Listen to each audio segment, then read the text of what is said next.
Power generate करेंगे LCR circuit में। ये हमारे पास एक एलसीआर सर्किट है और ये this is the connected by the capacitance and connected by ये रेजिस्टेंस, और इसको हमने एसी मेन से कनेक्ट कर दिया है।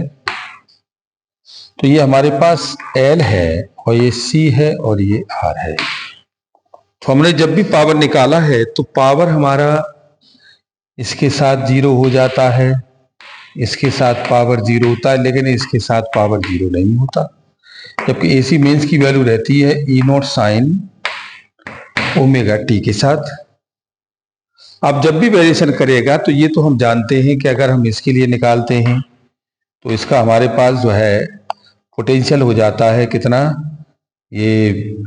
ई इक्वल टू, अगर हम ग्राफ की ड्राइंग करते हैं तो ग्राइंग ये हमारे पास है ये वाली सिचुएशन। तो ये E equal to E not sine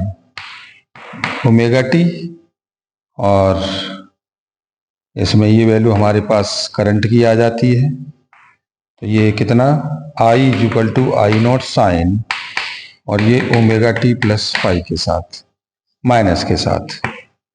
और जबकि दूसरा केस हमारे पास है ये, और ये this is the value of ये E equal to E not sine omega T, और this is the flow of the current in the capacitor, the value of I equal to I not sign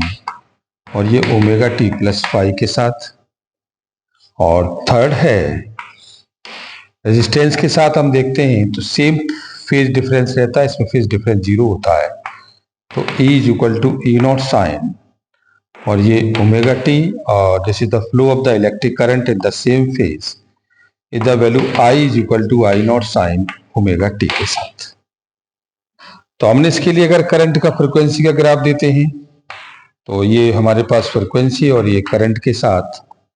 तो ये value हमारे पास जो है very करती है इस टाइप से। इसमें हम चेक करते हैं तो इसमें हम देखते हैं फ्रिक्वेंसी और करंट के साथ रिलेशन निकालते हैं तो यूनिफॉर्म जाता है, यानी कि आप कह सकते हो एफ प्रोपोर्शनल आई के साथ, इसमें एफ प्रोपोर्शनल 1/i के साथ। और तीसरे वाले में हम देखते हैं कि फ्रिक्वेंसी और करंट दोनों कांस्टेंट हो जाते हैं किसी लाइन के साथ, तो यहाँ आप कह सकते हो एफ इज कांस्टेंट, राइट। तो पावर जो कंज्यूम होती है हमारे पास एवरेज पावर अगर हम निकालते हैं एलसीआर सर्किट के अंदर तो ये आपकी हो जाती है कितनी, ई और ये आई के साथ, तो ये आपकी हो जाएगी ई नॉट साइन ओमेगा टी, दूसरी वैल्यू हो जाएगी आई नॉट साइन और ये ओमेगा टी प्लस फाई के साथ। अब ये हमारे पास दोनों आ गई, तो इसमें हम क्या करेंगे कि ई नॉट आई नॉट में 2 का डिवाइड और 2 का मल्टीप्लाई साइन ओमेगा टी, और ये sine omega T plus phi के साथ। तो ये वैल्यू हमारे पास आ जाएगी P equal to E not I not upon 2, और ये कॉस ये omega T plus phi minus omega T by 2, और दूसरी वैल्यू आपके पास हो जाएगी कॉस और ये omega T plus phi plus omega T by 2 के साथ। तो देखो यहाँ ये वैल्यू कैंसिल हो गया, तो फाई की वैल्यू हमारे पास आती है आई नॉट अपॉन रूट 2 और ये कॉस फाई बाई 2 और माइनस के कॉस और ये ओमेगा टी और प्लस फाई बाई 2 के साथ। तो हमें ये फैक्टर फेज डिफरेंस में मिला, और जब हमें ये मिल गया तो cos A plus B by 2 cos A plus B by 2 के साथ, तो हमारे पास फैक्टर रिलेशंस निकल के आ गया कितना, ये कह रहा है average power over A cycle is given by average of the 2 terms from the RHS. It is only second term is the time dependent, its average 0, the positive half of the cosine से cancel the negative half therefore. तो अब ये कह रहा है कि अगर हम इसे यहाँ देखते भी हैं तो यहाँ टाइम डिपेंडेंट पर तो हमारे पास जो दूसरी वाली जो वैल्यू है कोसाइन की, ये कोसाइन ये वाला फैक्टर, तो इसमें हम देखते हैं कि ये फॉर्मूला लगता है sine C plus sine D के लिए। तो ये ए प्लस बी हो जाएगा, तो ये आपका हो जाएगा 2, तो ये आपकी वैल्यू हो जाएगी, हाफ नहीं होगा तो ये 5 के साथ और ये हाफ ये 2 के साथ। अब इसमें प्रोडक्ट हम कर लें तो P is equal to I naught 2 cos 5 और माइनस के ये E not I not upon 2 cos 2 omega T plus 5। तो in this case of the cos ये कहता है कि cos 2 omega T plus 5 this is the value of, ये value is 1, तो नेग्लिजिबल हो जाएगा ऐसे केस में ये, और नॉट डिफाइन कह सकते हो आप, तो ई नॉट आई नॉट अपॉन 2 और ये कॉस 5 के साथ हम इसे कैलकुलेट करेंगे तो ये E naught upon root 2 I not upon root 2 और ये कॉस 5, तो ये वैल्यू आपकी हो जाएगी ई आर एम एस और आई आर एम एस और कॉस 5 के साथ। P is equal to E R M S I R M S cos 5 के साथ। तो ये हमारे पास पावर जनरेट हो गई और हम इसे दूसरे तरीके से भी निकाल सकते हैं। तो ये बताया भी गया है कि इंडक्शन कॉइल में अगर हम पावर कंज्यूम करेंगे तो हमारे पास जो वैल्यू हो जाएगी P is equal to W upon T के साथ, तो हमारे पास जो एनर्जी लेवल हो जाएगा P इंटू डी टी, तो आप लगा सकते हैं ई आई इंटू डी टी के साथ, तो हम वर्क निकालेंगे तो वर्क हमारा इंडक्शन कॉइल के साथ 0 हो जाता है कंप्लीट साइकिल पर। जब कंप्लीट साइकिल पर होता है, जबकि रेजिस्टेंस के साथ 0 नहीं होता, ये तो हम भी जानते हैं, इसको हम निकाल भी सकते हैं। अगर हम इसे निकालेंगे तो कैलकुलेट हो जाएगा। अब देखो हम यहाँ अगर वर्क भी डिफाइन करेंगे इसका, तो वर्क आपका हो जाएगा कितना, ये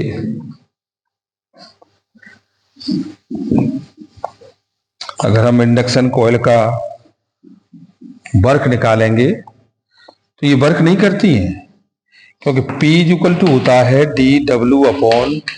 डी टी, तो D W is equal to हो जाएगा P इंटू डी टी, किस पर, पूरी साइकिल पर, पूरी पर ले लिया हमने, तो वर्क इज इक्वल टू तो 0 से T और ये कितना P is equal to E I into D T, और हमने इसको कैलकुलेट किया तो ये वैल्यू आपके पास हो जाएगी 0 से T। ई की वैल्यू हमारे पास कितनी है, ई की वैल्यू हो जाएगी ई नॉट साइन ओमेगा टी और ये आई इंटू डी टी, और इंडक्शन कॉइल के लिए जहाँ हमारे पास जो करंट रहेगा वो कितना हो जाएगा, साइन ओमेगा टी माइनस 5/2, यानी कि इंडक्शन के लिए जो करंट रहता है वो साइन और ये ओमेगा टी माइनस के 5/2 रहता है। तो ये वर्क हमारे पास जब भी रहेगा तो 0 से T, तो आप इसे कह सकते हैं ई नॉट साइन ओमेगा टी और ये आई नॉट साइन और ये ओमेगा टी माइनस के 5/2 इंटू डी टी। तो ये वैल्यू हमारे पास जो आई इंडक्शन कॉइल के साथ, तो 0 से T पर ये E not I not sine omega T और ये माइनस के और ये हो गया cos omega T into D T. अब देखिए इसका एनर्जी वर्क हमारे पास लेवल 0 हो जाएगा, तो 2 का मल्टीप्लाई 2 का डिवाइड, तो ये E इज इक्वल टू 0 से T E not I not upon 2 और ये आपका हो गया sine 2 omega T into D T. तो W वर्क आपका आ गया माइनस के और ये बाहर ले लीजिएगा माइनस और ये E not I not upon 2 और 0 से T और ये sine 2 omega T into D T. अब कंप्लीट साइकिल पर वैल्यू हमारे पास कितनी हो जाएगी, कंप्लीट साइकिल पर अगर हम इसको निकालेंगे तो ये 2 थीटा है, तो थीटा की वैल्यू जब भी हम निकालेंगे तो वो कंप्लीट साइकिल पर आपकी 2 पाई हो जाएगा, कंप्लीट साइकिल पर वैल्यू 2 पाई हो जाएगी। तो देखो work is equal to minus के E not I not upon 2, और इसको हमने इंडिकेट किया तो ये कितना हो जाएगा, साइन का माइनस है ये, और माइनस के कॉस 2 ओमेगा टी बाई, और ये 2 ओमेगा, और इंडिकेट कितना, 0 से t के साथ। तो ये वैल्यू हमारे पास कैलकुलेट होती है, तो वर्क आपका आ गया ये E not I not upon 2 into 2 omega plus के साथ, और ये वैल्यू आपकी आ गई कॉस 2 ओमेगा टी, और ये 0 से t के साथ। तो ये फेज हमारे पास जब आता है तो देखो ये आ जाएगा E not I not upon 4 omega, और ये कॉस और 2 into 2 pi upon T into, और ये टी और माइनस के, और ये कॉस 0। तो जब कॉस 0 हो गया तो ये इस वैल्यू को हम यहाँ कैंसिल आउट करेंगे,